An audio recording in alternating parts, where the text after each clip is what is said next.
What does it take to create a best-selling album? Talent, obviously. But what else? Energy, focus, dreams, luck, and maybe a little magic. Alternative rock band, the Stone Temple Pilots, find all of these things and more when they team up with their personal chef, Jamie Larita, in a spectacular retreat in the hills above Malibu, California. For 3 months, these Grammy Award-nominated rockers turn a rented mansion into the perfect hideaway, a recording studio to work and live in. The band is cutting a follow-up album to their 1999 platinum disc called Number 4. The title of this new album says it all, Shangri-La-Di-Da. If you look around here, I mean, it's like the most zen, placid, beautiful environment. The setting may be peaceful, but the music is pure STP. We're here because we're making a new record, and we wanted to have a totally different experience making this album than we ever had before. We came up to this house to have this communal sort of living and all be together, which feels to me is going to be a very important musical contribution from Stone Temple Pilots. They were asking me to come. They were going to be doing this recording in Malibu, and there's going to be mountains and oceans and horses and this and that, you know, but I also knew it was going to be a lot of work. The record is supposed to be something that's enjoyable, and up here it really is. It's such a different atmosphere than being in a studio. We're all living here sort of communally, like an old hippie commune in a sense, and you know, with our families, our wives, and all of our friends who we've had working for us for a long time. And Jamie is the newest member of our team, our family. Jamie is a culinary school-trained chef and a cookbook author who's made a career out of tour catering. He's known in the business for meeting the precise nutritional needs of the hard-working bands who hire him. We met him on the road last summer when he was working for the Red Hot Chili Peppers, and when they were on stage, we would run into his kitchen and steal some of the food, and we kind of got hooked on it. You start getting to a point where you're playing the same songs, and crowd's a crowd, and I have to be honest, I was really looking forward to the food. I think as I grew up, I never really thought of food as fuel.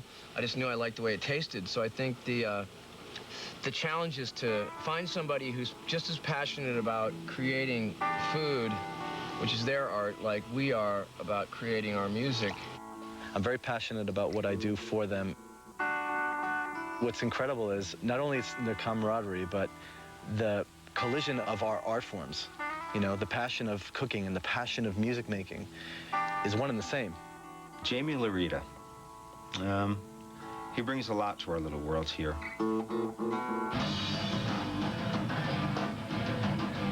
I'm listening through my wall saying, oh wow, they're adding a little bit of that. You know, their own spices to the mix. And in the end result, hopefully, is that you come out with a beautiful dish. It really is just music. You know, it's just music, but we're having a great time doing it, and life's not so bad up on the hill. While the band is jamming away in what is fondly known as the Loud Room, Jamie heads down the hill to the Pacific Coast Highway and the Malibu Seafood Market. He's planning an intimate dinner party for the band and their wives to get the recording of Shangri-La-Di-Da off to a great start. Hey, Mark, these lobsters are great. You know what I'm looking for? I'm looking for a couple of lobsters, maybe like between 1.5 and 2 pounds. Okay. Got anything like that? Let's go with the Westerns today. Okay. Okay, there's something about 2 Wow. 2 1/4. Tell a female by the 3 toes on the back legs. They have a shorter carapace and actually a larger tail, so it's really a meatier lobster than a male. Tonight's a special evening here. I've set a kind of an Indian and Moroccan vibe. Beautiful candles and flowers, and I'm doing lobster curry, and I brought some beautiful red snapper. I'm making a soup tonight, this beet soup, and it's made solely by, you know, boiling whole beets, cranberry juice, whole pieces of ginger, and some onions, and then you puree it. I'm going to do a beautiful little banana and ginger creme brulee, low fat, of course. It's funny because I'm 34 now, and I find that I went through my 20s, like everyone probably does, just trying to see how badly I can mess my body up. And getting a little older, I think you realize it's important to see how healthy you can keep and maintain your body. So I think it's a matter of just having the time and having the space to create, to eat well, to enjoy the atmosphere while you're making the record. The band, their little ones, and their ladies will all be part of this celebration dinner. I want them to know what to expect. They're walking into the dining room and they see, you know, this amazing Moroccan display. They know that the vibe is already there, and I have the music going. You know, the same vibe goes through the music and the food and the smells, and it's a beautiful thing to see actually come together. Okay, guys, I'm ready to go. Y'all, come and eat.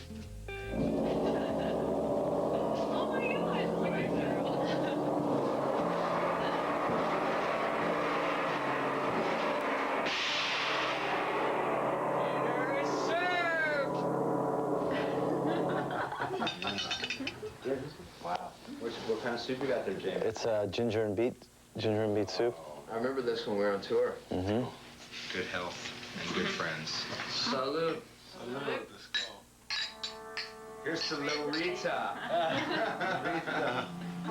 Stone Temple Pilots have made it a pleasure to do this every night, and it's an amazing experience. And like, if I never thank you enough, let it be known that every night I do this from the heart, and it's an amazing experience. We know it, man. We're gonna miss Jamie a lot. We'll miss him dearly when this thing comes to an eye. But it's such a cliche saying, you are what you eat, but it really changes the way you feel, your energy level, your mind. He's changed my life.